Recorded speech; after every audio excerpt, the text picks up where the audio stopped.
Me friends and ఫ్యామిలీతో సరదాగా బయటకు వెళ్ళటానికి కారు లేదా అయితే వెంటనే ఈ నెంబర్కి కాల్ చేయండి.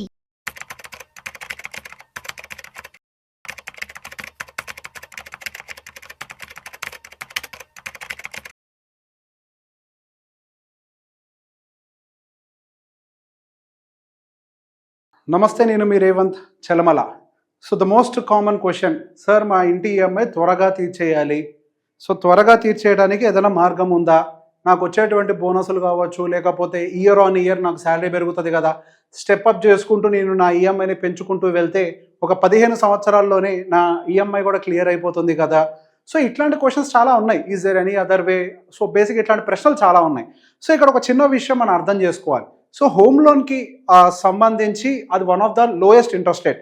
అసలు ఫస్ట్ థింగ్, అసలు హోమ్ లోన్ తీసుకునేటప్పుడు అంటే ఇల్లు కొనేటప్పుడు అది మనం ఎఫర్ట్ చేయగలుగుతామా లేదా అంత ఎనలైజ్ చేసిన తర్వాత ఎస్ స్టిల్ మనం ఇంకా దాన్ని ఎఫర్ట్ చేయగలుగుతాము అని కన్ఫర్మ్ అయితేనే, కన్ఫర్మ్ అయితే మీరు వెళ్ళొచ్చు.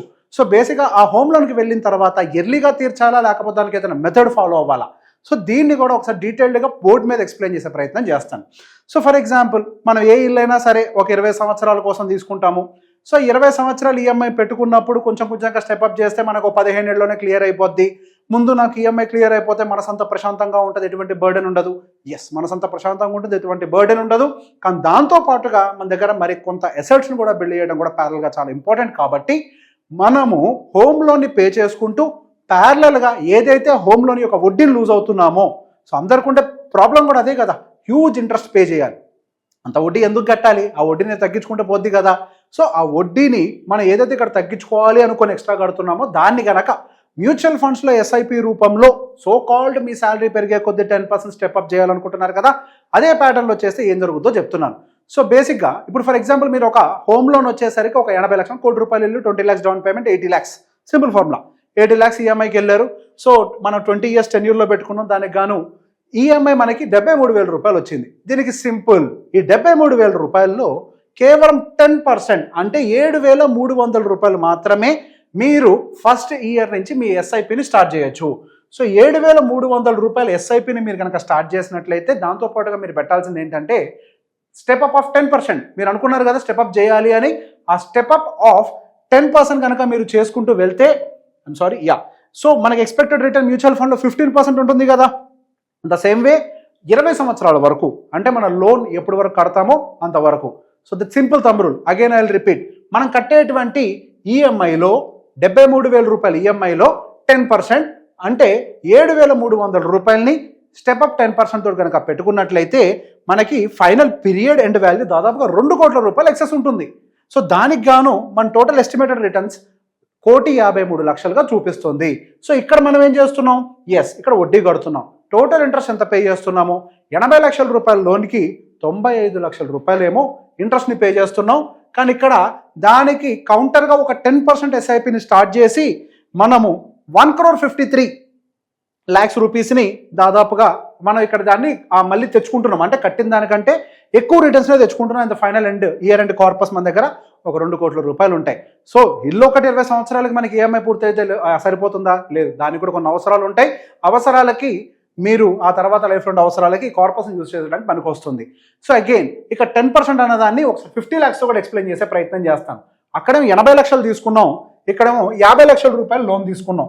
₹50 లక్షల లోను, దానికి కానీ ఈఎంఐ ₹45,600 వస్తుంది. అంటే అప్రాక్సిమేట్గా దాంట్లో 10% అంటే ఎంత? ₹4,600. సో అదే ₹4,600ని మనం 10% స్టెప్అప్ తోటి పెట్టుకున్నట్లయితే same 15% CAGR in mutual funds and the time period for 20 what we are earning is almost 1.2 crore in addition. దానికి గాను only the estimated returns is 96 lakhs. So దానికోసం మనం ఇక్కడ తీసుకున్న దానికి ఎంత వడ్డీ కడుతున్నాం? దాదాపుగా 60 లక్షలు వడ్డీ కట్టినట్లయితే ఇక్కడ మనం 10% ఆఫ్ అవర్ ఈఎంఐని పెట్టుకుంటూ దాన్ని ఎవ్రీ ఇయర్ 10% టాప్అప్ చేసుకుంటూ వెళ్తే మన దగ్గర ₹96 లక్షల అడిషనల్ అమౌంట్ మనం పెట్టిన పెట్టుబడి కాకుండా total amount 1.3 near to crore ఉండొచ్చు. 96 lakhs మనం ఇక్కడ రిటర్న్స్ని జనరేట్ చేస్తున్నాం. సో బేసిక్గా ఏదైతే కడుతున్నామో దానికంటే ఎక్కువ రిటర్న్స్ని ఇక్కడ జనరేట్ చేయడానికి కూడా మీకు పాసిబిలిటీ ఉంటుంది. సో బేసిక్గా మనం దీన్ని ఎందుకు చేయాలి? ఇది ప్రశ్న. దాని బదులు ఈ గోల్ అంతా ఎందుకు నేను డైరెక్ట్గా అక్కడ ఫినిష్ చేసుకుంటాను అని అంటే ఇక్కడ ఒక కన్సర్న్ కూడా మీరు గుర్తుపెట్టుకోవాలి. సో మన చరిత్రలో ఏదన్నా లోయెస్ట్, మన చరిత్ర ఏంటి, మన దేశం ఏంటి, ఏ కంట్రీ అయినా తీసుకోండి, ఏ దేశమైనా కానివ్వండి, లోయెస్ట్ ఇంట్రెస్ట్ రేట్ ఏదైనా ఉంది అని అంటే అది కేవలం మనకి హౌసింగ్ లోన్ మాత్రమే. హౌసింగ్ లోన్ అనేది ఒకసారి ఇచ్చిన తర్వాత ఆ 9% ఎంతో ఇస్తున్నారు. సరే ఇప్పుడు పెరిగింది, ఇంతకుముందు అంటే 6.5-7% ఉండేది. సరే పెరిగినప్పటికీ 9% వాళ్ళు మాత్రం కలెక్ట్ చేస్తున్నారు. సో మనకి యావరేజ్ మ్యూచువల్ ఫండ్ ఇండస్ట్రీ యొక్క రిటర్న్స్ ఒక 15% మనం సంపాదించుకున్నాం అని అనుకున్న mid cap, small cap, multi cap ఏదో పెట్టుకుంటూ పోయి మనం ఒక 15% రిటర్న్ జనరేట్ చేసుకున్న మంచి కార్పస్ని జనరేట్ చేయగలుగుతాం. వై, ఇక్కడ కట్టేదేమో 9%, ఆ ఎక్సెస్ అమౌంట్ తీసుకొచ్చి కనుక మనం ఇక్కడ పెడితే దాని మీద 15% వడ్డీని మనం తీసుకోగలుగుతాం. కడితే 9 తగ్గుద్ది, అట్లా కాకుండా పెట్టుబడి పెడితే 15% పెరుగుద్ది. సో 9% కంటే ఇక్కడ మీకు 15% అన్నదానికి వెయిట్ ఎక్కువగా ఉంటుంది, రిటర్న్స్ అనేవి యాడ్ అవుతూ ఉంటాయి. కాబట్టి కాంపౌండింగ్లో మీకు ఇది ఇంకా ఎక్కువ అడ్వాంటేజ్ ఇవ్వడానికి అవకాశాలు ఉన్నాయి. సో ఎప్పుడైనా మీరు హౌస్ లోన్ అంటూ తీసుకున్నారు అని అంటే never try to drop. And దాంతోపాటుగా హవెవర్ యాజ్ ఆఫ్ నౌ అయితే మనకి ట్యాక్స్ అడ్వాంటేజెస్ కూడా ఉన్నాయి. హౌసింగ్ లోన్ ఎంతకాలం కడుతూ ఉంటారో అంతకాలం మీరు ట్యాక్స్ అడ్వాంటేజ్ కూడా తీసుకోవచ్చు. చాలామంది పనులు చేస్తూ ఉంటారు, ట్యాక్స్ అడ్వాంటేజ్ ఉంటుంది కదా, ఒక ప్రాపర్టీ లాగా పడి ఉంటుంది, ఒక హౌస్ ఈఎంఐ తీసేసుకుందామని అలానే అనుకోండి. సో దాన్ని ఎందుకు ఎర్లీగా క్లియర్ చేయాలి, లెట్ ఇట్ గో. ఒకవేళ నాకు ఏదైనా జరిగితే క్లియర్ చేయలేం కదా, ఈ ప్రశ్న కూడా వస్తుంది. మీకు ఏదైనా జరిగితే ఇక్కడ మీరు ఎక్స్ట్రా ఎస్ఐపి చేసినటువంటి అమౌంట్ ఉంది కదా, దాని నుంచి మీరు కొంతకాలం ఈఎంఐని బేర్ చేయగలుగుతారు కదా.